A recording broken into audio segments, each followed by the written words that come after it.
All right, welcome back. You're watching NewsX and I'm Shivani Singh.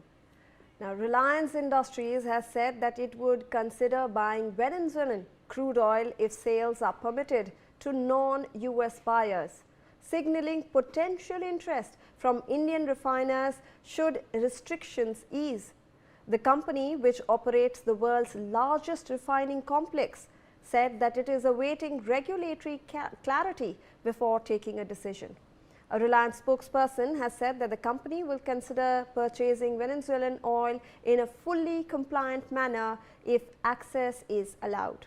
Now, industry sources are also saying that state-run refiners like Indian Oil and Hindustan Petroleum are prepared to consider Venezuelan crude under similar conditions. Remember that Reliance had indicated earlier that it will not take Russian crude in January. This is a move that has pushed India's Russian oil imports to their lowest levels in years. Now, additionally, Reliance has stopped buying Venezuelan oil from March 2025 as President Donald Trump had announced a 25% tariff on nations buying crude from the South American producer. The conglomerate has received its last Venezuelan oil cargo in May last year. Now, let us take a look at how much oil India imports from various countries and also their share, and let's also additionally compare Russian oil and Venezuelan oil. This is very important. It comes at a time when US has taken over per se of Venezuelan crude reserves over there after they ousted the President Nicolas Maduro. So, let's look at India's oil imports. Let's look at the whole picture, the pie graph, where actually Venezuela stands. So, Venezuela is only at 0.3% and the largest share, as you can see, is by Russia. So, Russia has the largest share of around 37%. You also have Iran, you have UAE, and you have the US with 6.5% of the Indian imports. You have Oman 3.5%, and you have others who are making 10%. But there is a singular red line. What's most important for us to remember is Venezuela currently is only occupying 0.3% of the entire basket of oil imports. Russia has the largest 37%, and now with US actually offering, if Reliance actually is saying that if regulatory clarity is there, they might look at more oil imports from Venezuela. So, this is basically how the entire pie chart looks like for India. Now, let's look at what the dilemma actually is. Price difference. Russian oil, historically it is 9 to 15 dollars per barrel below the benchmark. So, 9 to 15 dollars below the benchmark of oil crude that is imported across the countries. Russia offers it at a lower price.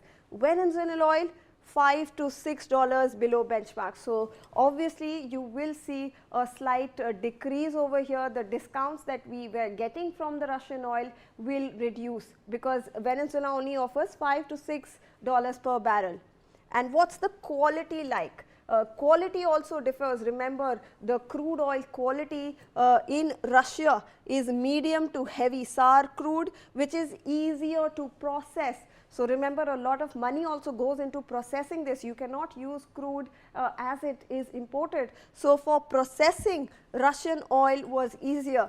Venezuelan oil, on the other hand, it is extra heavy, it is high in sulfur, and it is very difficult to process, and hence the whole question actually arises as to how much investment is going into processing the Venezuelan oil. Also, let's look at the Jamnagar refinery compatibility. Remember that Reliance has one of the largest refinery complexes, and if we look at Jamnagar refinery, Russian oil, obviously it could process. So, along with other refineries, they are configured to process the Russian crude oil. As we mentioned, that it's heavy and it's easier to process.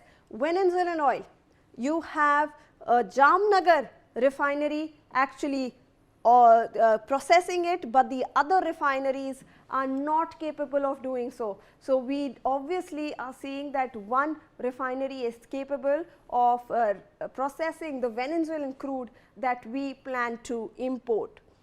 Let us also look at the reserves. Russian oil, the 80 billion barrels is what the reserve looks like from Russia. Venezuela has 303 billion barrels. It's a huge difference. That's why sometimes Venezuela is also called as a country that's sitting on top of oil reserves. However, there is a marked difference because the production capacity actually comes into the picture, and that's what we are going to tell you next. Russian oil actually, it processes 10 plus billion barrels per day. Look at the staggering number, 10 plus billion barrels per day. Venezuela, on the other hand, only 0.9 to 1.1 million barrels per day. Look at the stark difference, and that's where production comes into the picture, that's where investment comes into the picture, and how we are looking at imports. So, imports, if you look at like we said, Russian oil, India is importing around 30 to 40%. We saw in the pie chart earlier it was around 37%. Venezuelan oil only 0.3%. A lot of factors contributing to this. It's heavier to process. A lot of refineries are not capable of refining this as well. So, this is basically India's oil dilemma that we are looking at. Let us in fact look at why all of this is important, because remember that oil is the main reason why US actually looked at